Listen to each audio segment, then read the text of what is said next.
Hello friends, welcome to Kudanthai சமையல்.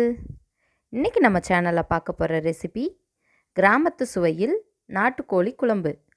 இது எப்படி பண்ணலான்னு வாங்க வீடியோக்குள்ளே போய் பார்க்கலாம். ஃபஸ்ட்டு நம்ம குழம்புக்கு தேவையான மசாலா ரெடி பண்ணிக்கலாம்.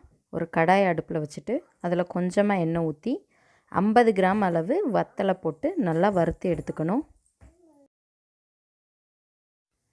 இப்போது வத்தல் வறுபட்டுருச்சு. இப்போது வத்தலை எடுத்துடலாம்.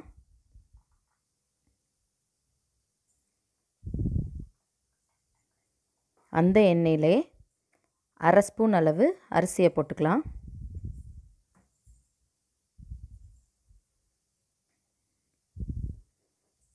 அரிசி பொரிஞ்சதும் 1/2 ஸ்பூன் அளவு மிளகு, அதுக்கப்புறம் 2 ஸ்பூன் அளவு தனியா, அடுத்ததாக 1 ஸ்பூன் சீரகம், 1 ஸ்பூன் பெருஞ்சீரகம். இது எல்லாத்தையும் ஒன்றா போட்டு நல்லா வறுத்துக்கணும். இப்போது மல்லி சீரகம்லாம் நல்லா வறுபட்டுருச்சு. இதை இன்னொரு பிளேட்டுக்கு மாற்றிடலாம். அடுத்ததாக கடாயை அடுப்பில் வச்சுட்டு கொஞ்சமாக எண்ணெய் ஊற்றி 2 தக்காளி, 50 சின்ன வெங்காயம், 6 பல் பூண்டு இதை போட்டு நல்லா வதக்கி எடுத்துக்கணும். இப்போது இதெல்லாம் அரைச்சி எடுத்துக்கலாம். மசாலா எல்லாமே அம்மியில் தான் அரைக்க போகிறோம். இப்போது நம்ம ஃபஸ்ட்டு வறுத்து வச்சுருந்த மிளகாய் வத்தல், மல்லி, ஜீரகம் இதெல்லாம் முதல்ல அம்மியில் அரைச்சி எடுத்துக்கணும். மசாலா எல்லாம் நைஸாக அரைப்பட்டுருச்சு. இப்போது இதை எடுத்துடலாம்.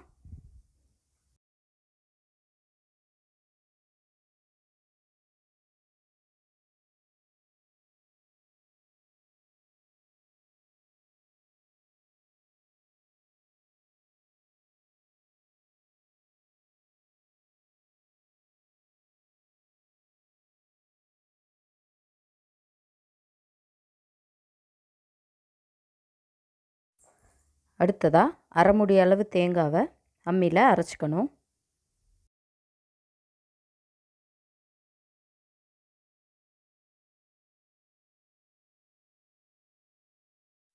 கூடவே வதக்கி வச்சுருக்க வெங்காயம் தக்காளியும் சேர்த்து அரைச்சி எடுத்துக்கணும்.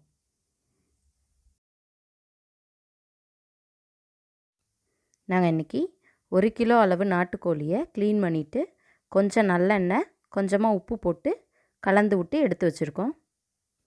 இந்த கோழிக்கறி கூட அரைச்சி வச்சுருக்க மசாலா, தேங்காய் வெங்காயம் பேஸ்ட்டு, அப்புறம் கொஞ்சமாக தண்ணி, தேவையான அளவு உப்பு போட்டு நல்லா கலந்து விட்டுறணும்.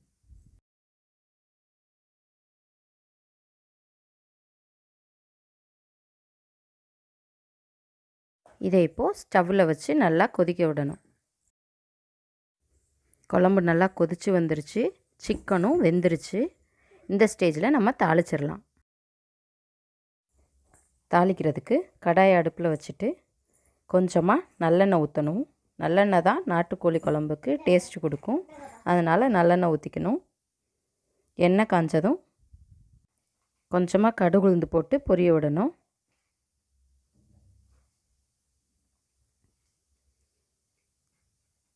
கடுகு வெடித்ததுக்கப்புறம் கொஞ்சமாக கருவேப்பிலை, கொஞ்சம் சின்ன வெங்காயத்தை குட்டி குட்டியாக கட் பண்ணி வச்சுருக்கேன், அதையும் போட்டுக்கணும்.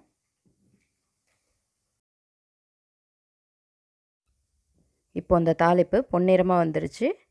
இதை அப்படியே எடுத்து நம்ம குழம்புல ஊற்றிடணும்.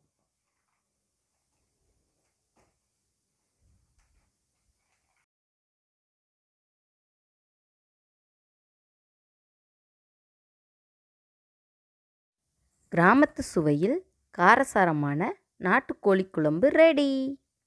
இதை நீங்களும் உங்கள் வீட்டில் ட்ரை பண்ணி பாருங்கள். இந்த வீடியோ உங்களுக்கு பிடிச்சிருந்துச்சுன்னா லைக் பண்ணுங்கள், ஷேர் பண்ணுங்கள், கமெண்ட் பண்ணுங்கள். மறக்காமல் எங்கள் சேனலை சப்ஸ்கிரைப் பண்ணுங்கள். கூடவே பக்கத்தில் இருக்க பெல் ஐக்கானை கிளிக் பண்ணி ஆல்ற ஆப்ஷனை செலக்ட் பண்ணிங்கன்னா எங்களோட அடுத்தடுத்த வீடியோ உங்களை வந்து சேரும். தேங்க்யூ.